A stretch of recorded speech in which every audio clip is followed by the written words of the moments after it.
Hi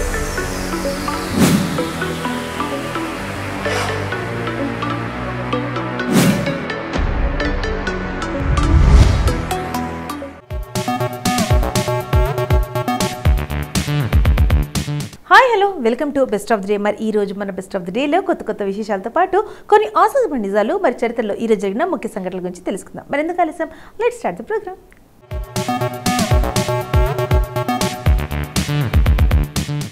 ముందుగా అంతర్జాతీయ స్నేహితుల దినోత్సవం గురించి చెప్పుకుందాం.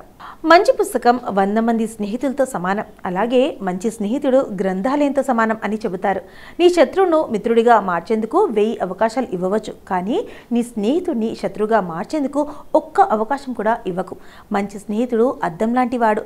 అద్దం ఉన్నది ఉన్నట్టుగా చూపించినట్లు మంచి స్నేహితుడు మనం చేసిన తప్పొప్పులను ఉన్నది ఉన్నట్లుగా ముఖంపైనే చెబుతాడు. ఇలా ఎన్నో సామెతలు స్నేహం గురించి పుట్టుకొచ్చాయి. ఇక పాటలు, కవితలు, కథలు స్నేహానికి ఉన్న ప్రాధాన్యత, దానిలోని మాధుర్యం, నమ్మకం, త్యాగం, గొప్పతనాన్ని చెబుతాయి. చిరునవ్వు చాలా మహా యుద్ధాలను ఆపటానికి, చిరుమాట చాలు స్నేహం చిగురించటానికి, ఒక స్నేహితుడు చాలు జీవితం మారటానికి. అలా చిరునవ్వుతో ప్రారంభమయ్యే స్నేహితం బెస్ట్ ఫ్రెండ్షిప్ వైపు కూడా అడుగులు వేస్తుంది.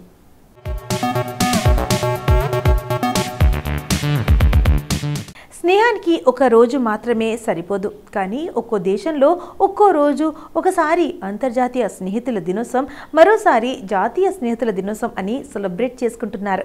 ఇంతకీ స్నేహితుల దినోత్సవం ఎందుకు, ఎక్కడ, ఎలా పుట్టింది, ఏ దేశంలో ఎప్పుడు సెలబ్రేట్ చేసుకున్నారో ఓసారి పరిశీలిద్దాం. సాధారణంగా అంతర్జాతీయ స్నేహితుల దినోత్సవాన్ని ప్రతి ఏడాది ఆగస్టు మొదటి వారం జరుపుకుంటారు.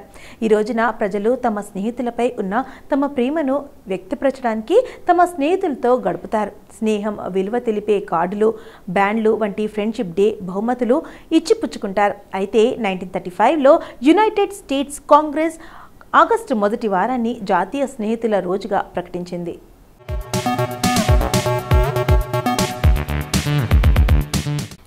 అప్పటి నుండి జాతీయ స్నేహితుల దినోత్సవం వార్షికోత్సవ వేడుకగా మారింది. ప్రపంచవ్యాప్తంగా అనేక ఇతర దేశాలు స్నేహితులకు ఒకరోజు అంకితమిచ్చే సంప్రదాయాన్ని స్వీకరించాయి. 1997లో యునైటెడ్ నేషన్స్ స్నేహం యొక్క ప్రపంచ అంబాసిడర్ విన్నీ పుహా స్నేహితుల దినోత్సవాన్ని జరుపుకుంటున్నాయి. ఇక ప్రపంచ స్నేహితుల దినోత్సవాన్ని మసాచుసెట్స్, ఓహియో, న్యూ హంపెట్, యునైటెడ్ స్టేట్స్లో జూన్ 30న నిర్వహిస్తారు. నిజానికి స్నేహితుల దినోత్సవం జరుపుకోవడం 1930లో ఫక్తు మార్కెట్ వ్యూహాలతో మొదలైంది. 1935లో యునైటెడ్ స్టేట్స్ కాంగ్రెస్ ఆగస్టు మొదటి వారాన్ని జాతీయ స్నేహితుల రోజుగా ప్రకటించింది. అంతేకాదు, హాల్మార్క్ గ్రీటింగ్ కార్డులు వ్యవస్థాపకుడు జోయస్ హాల్ ఏటా ఆగస్టు మొదటి ఆదివారం స్నేహితుల దినోత్సవం జరుపుకోవాలని ప్రతిపాదించారు.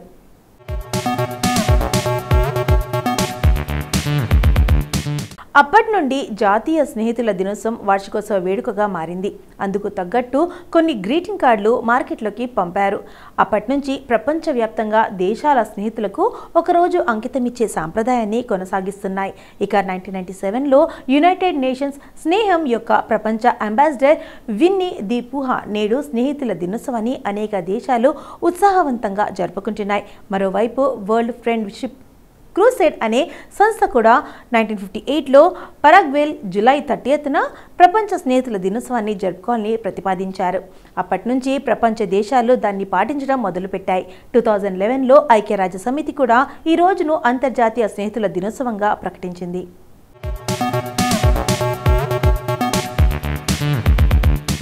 మరోవైపు అర్జెంటీనా, బ్రెజిల్, ఈక్వెడార్, ఉరుగ్వేలో జూలై 20న నిర్వహిస్తుండగా భారత్, మలేషియా, బంగ్లాదేశ్, కొన్ని అరబ్ దేశాలు అయితే ఆగస్టు మొదటి వారాన్ని స్నేహితుల దినోత్సవంగా జరుపుకుంటున్నాయి. ఈ సృష్టిలో అమ్మ, నాన్న, అక్క, తమ్ముడు, చెల్లెళ్ళు, అన్న లాంటి బంధాలను ఒక మనిషి సృష్టించుకోలేడు, కానీ తన స్నేహితులను మాత్రం తనే ఎంచుకుంటాడు. ఆస్తి, అంతస్తు, కులంతో సంబంధం లేకుండా పుట్టేది స్నేహం. స్నేహం అనేది ఇలా ఉండాలి, అలా ఉండాలి అంటూ దానికి ఒక నిర్దిష్టమైన లెక్కలు, అంచనాలు ఉండవు. తప్పు చేసినప్పుడు మందలించి సంరక్షణలా రక్షిస్తూ వారికి దారి చూపేవాడే నిజమైన స్నేహితుడు.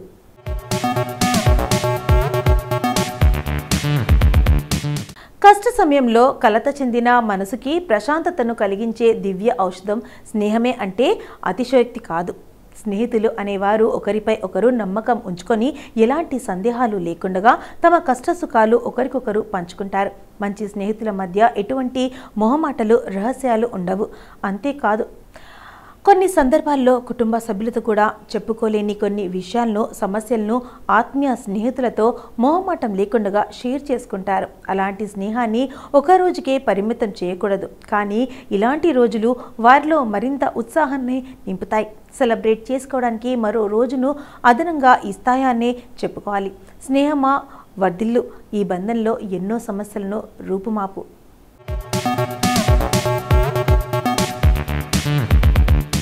ఇప్పటి వరకు అంతర్జాతీయ స్నేహితుల దినోత్సవం గురించి మనకు తెలియని కొన్ని ఆసక్తికరమైన నిజాలు తెలుసుకున్నాం కదా. మరి ఆగస్టు 3న ఒక్కసారి చరిత్రలోకి వెళ్ళి చూస్తే ఎంతో మంది ప్రముఖుల జన్మలు జరిగాయి. మరొకసారి చరిత్ర పుటలోకి వెళ్ళి నేడు జన్మించిన ప్రముఖులు ఎవరో తెలుసుకుందాం రండి.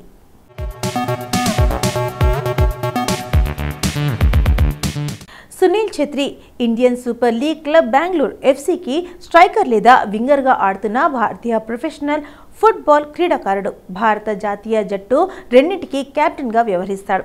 కెప్టెన్ ఫ్యాంటాస్టిక్గా ప్రసిద్ధి చెందిన క్రిస్టియానో రొనాల్డో, లియోనెల్ మెస్సీ తర్వాత అంతర్జాతీయంగా అత్యధిక గోల్స్ చేసిన 3వ ఆటగాడు. అతను దేశంలోని అత్యుత్తమ అంతర్జాతీయ ఫుట్బాల్ అసోసియేషన్ గోల్స్ వరల్డ్ జాబితాలో అత్యధిక క్యాప్లు సాధించిన 2వ ఆటగాడు. 72 జాతీయ గోల్స్తో 112 మ్యాచ్లో భారత జాతీయ జట్టు తరఫున అత్యధిక గోల్స్ చేసిన ఆటగాడు. సునీల్ ఛెత్రి 1984 ఆగస్టు 3న సికింద్రాబాద్లో జన్మించారు.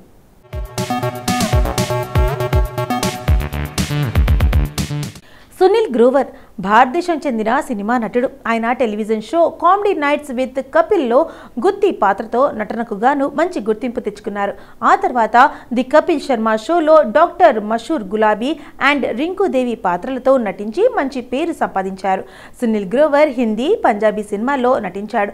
సునీల్ గ్రోవర్ 1977 ఆగస్టు 3న హర్యానా రాష్ట్రంలోని సిర్సా జిల్లా మండి దబ్వాలి పట్టణంలో జన్మించారు. ఆయన చండీగఢ్లోని పంజాబ్ విశ్వవిద్యాలయం నుండి థియేటర్లో మాస్టర్స్ డిగ్రీ పూర్తి చేశాడు. సునీల్ గ్రోవర్కు ఆర్తితో వివాహం జరిగింది. వారికి కుమారుడు మోహన్ ఉన్నారు.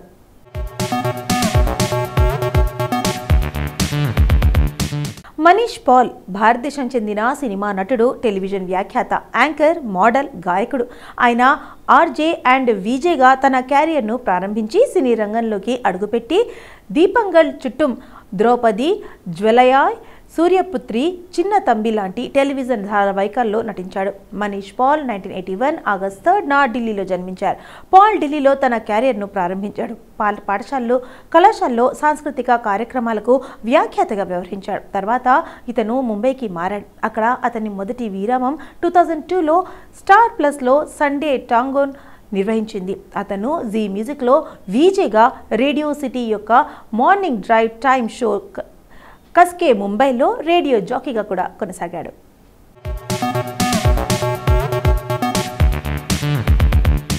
బిశ్వభూషణ్ హరిచందన్ ఒడిశా రాష్ట్రానికి చెందిన రాజకీయ నాయకుడు, న్యాయవాది, కవి, రచయిత, అవినీతిపై పోరాడే యోధుడు. అతను 2019 జూలై 17 నుండి 2023 ఫిబ్రవరి 12 వరకు ఆంధ్రప్రదేశ్ రాష్ట్ర గవర్నర్గా, ఛత్తీస్గఢ్ 7వ గవర్నర్గా 2023 ఫిబ్రవరి 23 నుండి 2024 జూలై 30 వరకు పనిచేశాడు.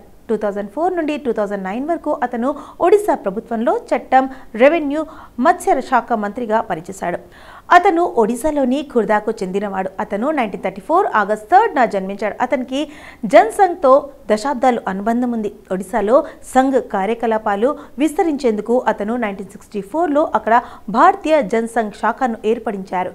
స్వయం సేవకుడుగా ఉన్న అతను జన్సంఘ్లో చేరి చురుకుగా పనిచేశాడు.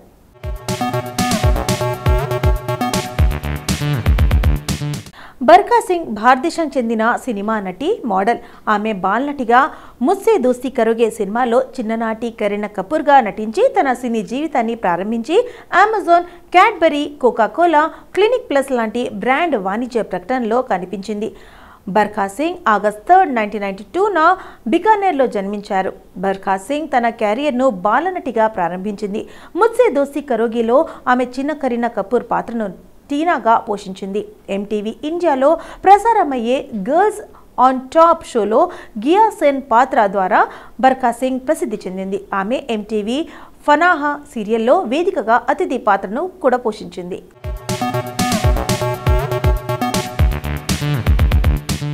సో ఇదండి ఇవాల్టి మన best of the day. So ఈ రోజు మన ఎపిసోడ్లో ఈ రోజుకి సంబంధించిన కొన్ని ముఖ్యమైన విషయాలు తెలుసుకున్నాం కదా. మరి రేపటి ఎపిసోడ్లో మళ్ళీ కలుద్దాం. అంటే టేక్ కేర్, బాయ్.